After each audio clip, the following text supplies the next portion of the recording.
Welcome to Philip Virtual Academy, Grammar Lesson number 14. Today's topic is direct and indirect speech. Direct speech और indirect speech के बारे में आपने बहुत ज़्यादा सुना होगा, ठीक है। बेसिकली डायरेक्ट स्पीच कहते हैं जो डायरेक्टली बात कही गई है उसको एज इट इज़ बताने को, जबकि इनडायरेक्ट स्पीच कहते हैं किसी की बात को कोई थर्ड पर्सन आकर आपको बता रहा हो कि उसने ये कहा था। इसको हम डिटेल में देख लेते हैं। When we use direct speech in our writing, the exact words spoken must be put inside speech marks. इनको रिपोर्टिंग मार्क्स भी कहते हैं, जो आपके सामने दो इन्वर्टेड कोमास हैं, ठीक है। तो इस इन्वर्टेड कोमास के अंदर हम किसी की बात को एज इट इज़ लिखते हैं, उसको क्या कहते हैं? रिपोर्टेड स्पीच कहते हैं। The first spoken words must have a capital letter, ठीक है। When a new speaker begins, we must start a new line.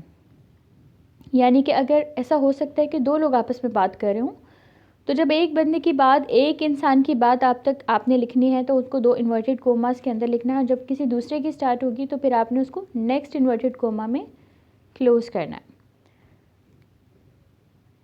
Here are some examples of direct speech. I've hurt my leg. I've hurt my leg. ठीक है। देखिए, अब जो गिरा है वही कहेगा ना, I've hurt my leg। तो अगर हमें किसी की बात को एज इट इज़ कन्वे करना है कि उसने ये कहा I've hurt my leg, ठीक है, तो हम क्या कह रहे हैं? डायरेक्ट स्पीच डिलीवर कर रहे हैं। I've hurt my leg, mourned the boy, ठीक है, यानी कि बच्चा रो रहा था, that I have hurt my leg। तो अब इसको आपने डायरेक्टली जिस तरीके से उसने कहा आपने एज इट इज़ बता दिया, इसको कहते हैं डायरेक्ट स्पीच। एक और एग्जाम्पल है, can you take a deep breath,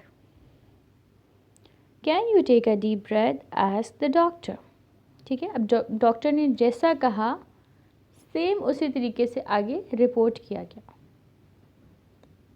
I like this dress, the women said I like this dress. देखिए, आपने एज इट इज़ उसकी वर्ड को, उसकी बात को एज इट इज़ जो है पोर्ट्रे किया है, इसको कहते हैं डायरेक्ट स्पीच। अब अगर हम बात करें इनडायरेक्ट स्पीच की, तो this is sometimes called reported speech, ठीक है। इसको हम रिपोर्टेड स्पीच कहते हैं। When we use indirect speech in our writing, we don't use speech marks, ठीक है। We usually have to change pronouns and verb tenses. We don't have to start a new line when we report a new speaker's words. इसमें होता क्या है कि हम किसी भी तीसरे इंसान की बात को डिलीवर करते हैं, और जब हम डिलीवर करते हैं तो हम लोग उसको अपने वे में थोड़ा सा उसको कन्वर्ट कर लेते हैं। जैसे उसके मैं को हटाकर हम प्रोनाउन वो लगा देते हैं, ठीक है। इसी तरीके से हम अकॉर्डिंगली चेंज कर लेते हैं। जैसे कोई खुशी से किसी ने कुछ कहा हो तो हम उसको ये नहीं कहते कि जो वर्ड उसने खुशी में बोला, जैसे हम कह देते हैं वाओ, तो हम ये नहीं कहेंगे उसने कहा वाओ, हम ये कहेंगे वो खुशी से चिल्लाया, ठीक है। तो इसको हम डिटेल में समझने की कोशिश करते हैं। Indirect speech, here are some examples of these. I have hurt my leg, जैसा कि पहले भी आपने एग्जांपल देखी है। The boy moaned that he had hurt his leg. देखिए, पहले भी आपने सेंटेंस पढ़ा था, लेकिन आपने क्या कहा था? आपने उसकी बात को एज इट इज़ बताया था, that I have hurt my leg. अब क्या कह रहे हैं हम? That he had hurt his leg, यानी कि लड़का चिल्ला रहा था कि उसने उसको ज़ख़म लग गया है, ठीक है, उसको चोट लग गई है। तो अब देखें क्या हो रहा है कि बात वही हो रही है, लेकिन अब आप उसको अपने वे में, अपने अल्फाज में ढालकर एक्सप्लेन कर रहे हैं, रिपोर्ट कर रहे हैं। इसी तरीके से जो दूसरी एग्जाम्पल थी, can you take a deep breath, इसको जब आप कन्वर्ट करते हैं इनडायरेक्ट स्पीच में तो आप कहते हैं the doctor asked the boy if he could take a deep breath, ठीक है, यानी कि डॉक्टर ने लड़के से कहा क्या वो लंबा सांस ले सकता है। अब देखिए, पहले क्या था, आप एज इट इज़ बता रहे थे can you take a deep breath, कि डॉक्टर ने ऐसा कहा। अब आप उसको अपने वे में थोड़ा सा कन्वर्ट कर रहे हैं और आप बता रहे हैं कि हुआ क्या था actually. I like this dress, इसको जब आप इनडायरेक्ट स्पीच में कन्वर्ट करते हैं तो आप कहते हैं the girl said she liked the dress, ठीक है, यानी आप बता रहे हैं किसी को ड्रेस पसंद आया। अब ज़रूरी नहीं कि आप उसकी बात को एज इट इज़ कन्वे कर रहे हैं या पोर्ट्रे कर रहे हैं, लेकिन आप उसकी जो होने वाला वाक़या था उसको आप रिपोर्ट कर रहे हैं। एक और एग्जांपल हम देखते हैं, डायरेक्ट, इनडायरेक्ट और reported speech. He said to me John is a good boy. ये कौन सी स्पीच है? It is direct speech. He said to me John is a good boy, यानी उसने मुझे कहा जॉन अच्छा लड़का है। अब उसने जैसा कहा था, अब आपने इन्वर्टेड कोमास में इनक्लोज करके इसको आपने बता दिया। अच्छा, यहाँ पर एक चीज़ के ऊपर गौर कीजिएगा, इसका जो स्ट्रक्चर है, बेसिक स्ट्रक्चर जो है इसका, इसमें होते देखिए दो तरह की स्पीच वो होती हैं। एक तो ये वाला जो शुरू का जो एड्रेस कर रहे होते हैं, जिसका हम बता रहे होते हैं कि किसने किससे कहा, और जो दूसरी स्पीच होती है जिसको हम क्या कहते हैं, reported speech. John is a good boy, इसको हम दो कोमास में, इन्वर्टेड कोमास में जो है इनक्लोज करते हैं, जैसा मैंने आपको पहले भी बताया। यहाँ पर आप एक और चीज़ देखिएगा, इन दोनों सेंटेंसेस को, जो पहले रिपोर्टेड स्पीच से पहले और बाद वाला है, यहाँ पे एक चीज़ कनेक्ट करती है और वो होती है कॉमा। आपने ये नहीं भूलना, ठीक है। इस तरह के फॉर्मेट को आप कहते हैं डायरेक्ट स्पीच कहते हैं, ठीक है। अब ये डायरेक्ट स्पीच हो गई, he said to me John is a good boy, ठीक है। अब अगर इसको मैं इनडायरेक्ट में कन्वर्ट करूँ तो क्या हो जाता है, he told me that John was a good boy, ठीक है। उसने मुझे बताया कि जॉन अच्छा लड़का था। अब हमने इसको पास्ट में क्यों कन्वर्ट किया है, क्योंकि बात जो पहले सेंटेंस में हो रही है, ही सेड टू मी, उसने मुझे कहा था, यानी कि बात पास्ट की थी। Okay, he said to me John is a good boy, that is a direct speech. He told me that John was a good boy, that is indirect or reported speech. Okay, here is an example, a graphical example. Okay, Friday night, I will call you tomorrow. The following Tuesday, he said that he would call me the next day. ठीक है। अब इसमें ये होता है कि देखिए, पहले दो लोग आपस में बात कर रहे थे, एक ने दूसरे से कहा that I will call you tomorrow। अब ये जो दूसरा जिसको उसने कहा था कि I will call you tomorrow, उसने किसी और को फ़ोन करके बताया, he said that he would call me the next day. ऐसा ही होता है ना, आपको कोई फ़ोन करके कहता है कि मैं तुम्हें कल कॉल करूँगा, अगर आप इसी बात को किसी दूसरे को बताना चाहते हैं तो आप ये नहीं कहते कि उसने कहा मैं तुम्हें, आप कह सकते हैं, you are having an option, लेकिन होता है कि बेसिकली आप ज़्यादा कहते हैं उसने मुझे कहा कि वो नेक्स्ट डे कॉल करेगा मुझे। तो इसको कहते हैं indirect speech. Direct, indirect speech,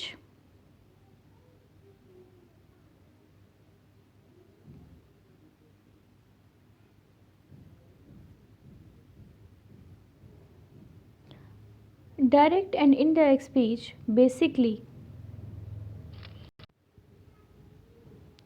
it comprises of the fact that we have to understand the difference between the direct speech sentence and indirect speech sentences, right? We need to learn the changes that take place, changes in verb tense, in punctuation marks and in personal pronouns, right? So you have to understand, जैसे कि मैंने आपको बताया कि आपको पता होना चाहिए रिपोर्टिंग स्पीच और रिपोर्टेड स्पीच का डिफरेंस क्या है।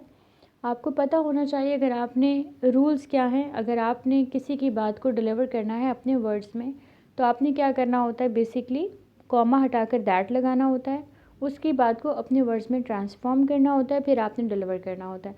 और डेफिनेटली प्रोनाउन तो चेंज हो जाएगा। उसने कहा तो वो जिसने भी कहा, लाइक किसी ने कहा आई एम फीलिंग हंग्री, तो अब अगर उसी को मुझे बताना तो मैं कहूँगी he was feeling hungry, not I am feeling hungry, क्योंकि उसकी बात है, ठीक है। तो आपने प्रोनाउन को आई से हटाकर ही कर दिया।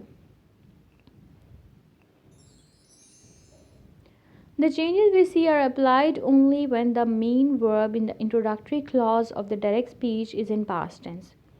ये हमेशा बात याद रखिएगा कि अगर पास्ट टेंस में हो मेन इंट्रोडक्टरी क्लॉज तो फिर ही आप जो है उसके टेंस में चेंज लेकर आते हैं, ठीक है। जैसे अगर उसने कहा ही सेड, उसने कहा था, तो फिर आप क्या करते हैं, दूसरा वाला जो हिस्सा है जो रिपोर्टेड स्पीच है उसको भी आप पास्ट टेंस में कन्वर्ट कर देते हैं।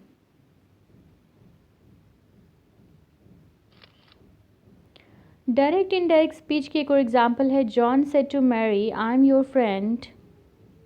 Okay, John said to Mary I am your friend. That is direct speech, right? Now let's take the indirect form. Now it is having two portions in it. Okay, John said to Mary and I am your friend. If we talk about John said to Mary, this is the introductory clause. Okay, this is introductory clause, means something is being introduced over there. बताया जा रहा है होने क्या वाला है, किसने क्या कहा. ठीक है, अब दूसरा जो इसका पार्ट है उसमें आपके सामने क्या आ रहा है, इंट्रोडक्टरी क्लॉज के बाद जो दूसरी चीज़ हमारे पास है वो क्या है, actual spoken words like I am your friend. I am your friend यहाँ पर जो लिखा हुआ है, these are the actual spoken words, right? जिसको हम दूसरे उसमें क्या कहते हैं, रिपोर्टिंग स्पीच, रिपोर्टेड स्पीच. अब यहाँ पे देखें सेट जो था लिखा हुआ था, it is main verb introductory clause जो कि सिंपल पास्ट टेंस में है, राइट? तो सेट जो है वो पास्ट सिंपल टेंस है. ठीक है, तो अब हम क्या करेंगे, इसमें अकॉर्डिंगली चेंजेस लेकर आएंगे. Said to indirect speech जो होता है it changes into told. Okay, ये जो सेट टू है इसको हम किस में कन्वर्ट कर देते हैं, टोल्ड में कन्वर्ट कर देते हैं, राइट? उसने मुझे बताया. ओके, उसके बाद direct indirect speech like Sue said to Peter, I understand the problem. ठीक है, Sue ने पीटर से कहा कि मैं प्रॉब्लम समझता हूँ. अब ये क्या है, डायरेक्ट स्पीच है. अंडरस्टैंड जो है मेन वर्ब आ रहा है यहाँ पर, आई अंडरस्टैंड जो कि सिंपल प्रेजेंट टेंस में है. अब क्या होता है, Sue told, सेड टू को आपने किस में कन्वर्ट कर दिया, टोल्ड में कर दिया. Sue told Peter that she understood the problem. अब आप यहाँ पे दो चेंजेस देख रहे हैं, एक तो सेड टू को टोल्ड में कन्वर्ट कर दिया गया, दूसरा अंडरस्टैंड को अंडरस्टूड में कन्वर्ट कर दिया गया. क्योंकि अगर यहाँ पर फिर सेकेंड फॉर्म है तो यहाँ पर भी ऑटोमेटिकली सेकेंड फॉर्म आएगी. क्यों? क्योंकि बात कहाँ हो रही है, पास्ट में हो रही है. तो आपने इस चीज़ को हमेशा कह लें कि कोहेरेंस इसकी होनी चाहिए. ऐसा नहीं कि अगर इस तरफ प्रेजेंट में बात हो रही है तो यहाँ पे प्रेजेंट होना चाहिए, अगर यहाँ पे पास्ट की बात हो रही है तो यहाँ पे पास्ट में होना चाहिए, ताकि आपस में उनकी अलाइनमेंट ख़राब ना हो. ठीक है, सो Sue told Peter that she understood the problem. ये अब आपके पास कौन सी स्पीच आ गई है, इनडायरेक्ट स्पीच आ गई. Understood main verb simple past tense. ठीक है, इसके बाद डायरेक्ट और इनडायरेक्ट स्पीच का जो डिफरेंस है वो आपको डेफिनेटली समझ आ गया होगा. अंडरस्टैंड यहाँ पर मेन वर्ब है, ये मैंने आपको बताया. ठीक है, सेड टू को हटाकर आप टोल्ड टू लगा देते हैं. Sue said to Peter, I understand the problem. So direct indirect speech changes to the other changes punctuation. अब देखें उसके बाद जो दूसरा चेंज होता है वो किस बिहाफ पर होता है, पंक्चुएशन. जो मैंने आपको ऑलरेडी बताया, यहाँ पर एक कॉमा होता है जिसको हटाकर आप दैट से रिप्लेस कर देते हैं. इसी तरीके से ये जो इन्वर्टेड कॉमास हैं ये भी क्या हो जाते हैं, ख़त्म हो जाते हैं. अब देखें सेड टू किस में कन्वर्ट हो गया, टोल्ड में. ठीक है, उसके बाद ओके, तो इस तरह से आपने देखा कि उसमें से सारे के सारे जो हैं कॉमास भी हट गए, इन्वर्टेड कॉमास भी हट गए. आपके सामने पूरा का पूरा पंक्चुएशन का डिफरेंस जो है वो क्लियर है, राइट? और अब आप डायरेक्ट इनडायरेक्ट स्पीच को अच्छे से समझ पा रहे हैं. सेड टू टोल्ड में कन्वर्ट हो गया है, अंडरस्टैंड अंडरस्टूड में कन्वर्ट हो गया है, कॉमा जो है वो अबॉलिश हो गया है. ठीक है, ये सब डिफरेंसेस आपके बिल्कुल सामने हैं. ओके, इसके बाद she said to him they are boxing. ये डायरेक्ट स्पीच है. आर बॉक्सिंग मेन वर्ब है, प्रेजेंट कंटिन्यूस टेंस की बात हो रही है. ठीक है, अब इसमें हम क्या करेंगे कि she told him that they were boxing. अब आर बॉक्सिंग को आपने किस में कन्वर्ट कर दिया, दे वर बॉक्सिंग. ठीक है, क्योंकि पास्ट कंटिन्यूस टेंस बना दिया हमने प्रेजेंट कंटिन्यूस टेंस को। क्यों? क्योंकि जो मेन क्लॉज था, जो मेन एडवर्बियल क्लॉज था, वहाँ पर क्या आ रहा था? सेड आ रहा था। सेड को आपने टोल्ड में कन्वर्ट किया, और टोल्ड में कन्वर्ट करने का मतलब यह है कि आपने पास्ट इंडेफिनिट टेंस बनाया।